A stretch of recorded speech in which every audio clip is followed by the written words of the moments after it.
नमस्ते दोस्तों, आपका स्वागत है हमारे चैनल ओनली स्टोरीज पर। आज के इस वीडियो में हम आपको सुनाने जा रहे हैं एक कहानी जिसका नाम है बचपन। यदि आप इस चैनल पर नए हो तो चैनल को सब्सक्राइब कर लीजिए और बेल आइकन नोटिफिकेशन ऑन कर लीजिए। तो चलिए कहानी को शुरू करते हैं।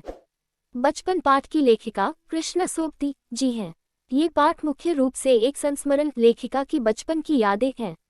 इस पाठ में लेखिका बताती हैं कि उन्होंने अपना बचपन कैसे बिताया, उन्हें बचपन में क्या क्या चीजें पसंद थी और क्या चीजें पसंद नहीं थी, वो कैसे कपड़े पहनती थी और क्या काम करती थी। लेखिका ने जिस वक्त इस पाठ को लिखा उस वक्त भी वो हमारी दादी या नानी की उम्र की थी, यानी एक बुजुर्ग महिला। इसीलिए लेखिका बचपन पाठ की शुरुआत में ही बताती है कि वो हमारी दादी, नानी, बड़ी बुआ या बड़ी मौसी की उम्र की महिला हैं। उनका जन्म पिछली शताब्दी 18 फरवरी 1925 गुजरात में हुआ था। इसीलिए वो आजकल यानी इस पाठ को लिखते वक्त अपने आप को सयाना, बुजुर्ग या उम्रदराज महसूस करने लगी हैं। वो बताती है कि उम्र के साथ साथ उनकी रुचि पसंद नापसंद में भी बदलाव आया है। पहले वो रंग बिरंगे कपड़े पहनती थी। उन्हें नीला, जामुनी, ग्रे, काला और चॉकलेटी रंग बहुत पसंद था, लेकिन अब उन्हें सफ़ेद रंग के कपड़े ही अच्छे लगते हैं। लेखिका ने अनेक तरह के कपड़े पहने हैं, जैसे पहले फ्रॉक, फिर निकर, वांका, स्कर्ट, लहंगे, गरारे और आजकल वो चूड़ीदार और घेरदार कुर्ते पहनती हैं। लेखिका को अपने बचपन की कुछ फ्रॉकों के रंग व डिज़ाइन आज भी याद हैं। उन दिनों फ्रॉक के ऊपर की जेब में रुमाल व बालों में रंग बिरंगे रिबन लगाने का बड़ा फैशन था। लेखिका को अपने मोजे व स्टाकिंग की भी याद है, क्योंकि उन्हें हर रविवार को अपने मोजे खुद ही धोने पड़ते थे और अपने जूतों में पॉलिश भी करनी पड़ती थी। उन्हें आज भी जूते पॉलिश करना पसंद हैं। वो कहती हैं कि आजकल बाजार में नए नए तरह के जूते आ चुके हैं जो काफ़ी आरामदायक हैं। उनके समय के जूतों से कई बार पैर में छाले पड़ जाते थे।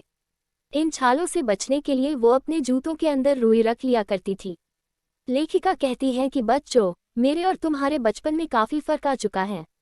हमें तो अपनी सेहत ठीक रखने के लिए हर शनिवार को ऑलिव ऑयल या कैस्टर ऑयल पीना पड़ता था, जो बड़ा ही मुश्किल भरा काम होता था। मुझे उस ऑयल की खुशबू से ही उल्टी आने लगती थी। हमारे समय में कुछ घरों में ग्रामोफोन हुआ करते थे, मगर वह रेडियो और टेलीविज़न का जमाना नहीं था।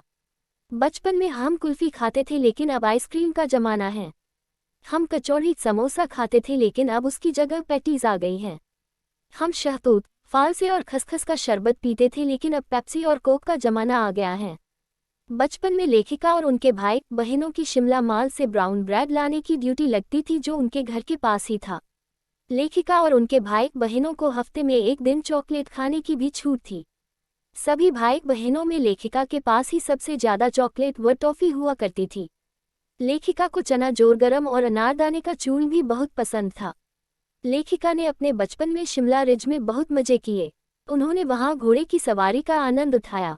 शिमला रिज में एक ऊंचा चर्च भी था। चर्च में बजती घंटियों की गूंज दूर दूर तक सुनाई देती थी, जिन्हें सुनकर ऐसा लगता था जैसे इसके संगीत से प्रभु यीशु स्वयं कुछ कह रहे हो। शाम को शिमला रिज की रौनक देखते ही बनती थी। स्कैंडल पॉइंट के सामने की दुकान में एक शिमला कालका ट्रेन का मॉडल बना था। लेखिका कहती हैं कि उस समय हवाई जहाज भी कभी कभी देखने को मिल जाते थे।